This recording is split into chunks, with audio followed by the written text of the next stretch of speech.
ուզում եմ կարդալ մի երևի բանաստեղծություն, խոսք, աղոթք, չգիտեմ, խոսք Աստծու հետ, որովհետև ես ուղղակի խոսում էի իմ Տիրոջ հետ քնելուց առաջ ու հիմա էլ գիշեր է եւ այն ինչ որ ես խոսեցի իմ Տիրոջ հետ որոշեցի գրեմ։ Իսկ հետո էլ որոշեցի կարդալ իմ սրտի խոսքը, այն ինչ որ ես զգում եմ։ Հիսուս, Հիսուս Տեր իմ,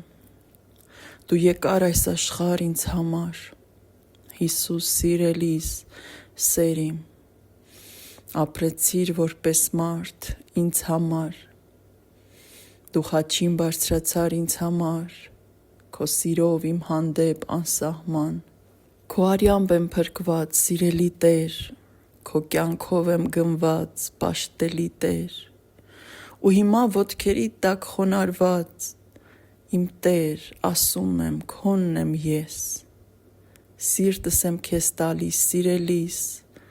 քոնն են կյանքս ու հոգիս, մեր հայրն ես դու, հայրը բարի, որդիներիդ փրկությունն ես ուզում, ինչ կարող եմ անել, սիրելիս, ես էլ քո ժպիտն եմ տեսնել ուզում, բայց գիտեմ, որ ցավ կա քո սրտում, շատ ցավ ու թախիծ, ինչ կարող եմ անել, իմ Տեր, դու միայն ասա ինձ, Հիսուս, սիրելիս, փոթորիկ է աշխարհում, մութ է ու խավար, չարն է կարծես բարձր ծիծաղում, մոլորված հոգիների համար, բայց քիչ մնաց, գիտեմ, Տեր իմ, շուտով չարն իր պատիժը կկրի, ու դու քո երկսայր սրով կխոցես չարին թշնամի, Հիսուս, իսկ հիմա փոթորիկ է ու աղմուկ է աշխարհում,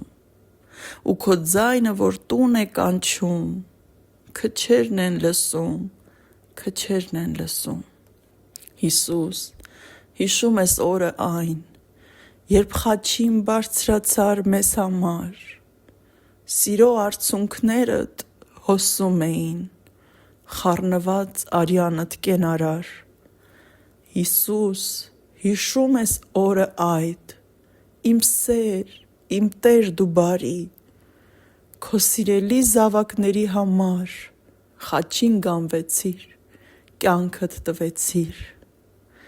անցան այդ օրից բյուր տարիներ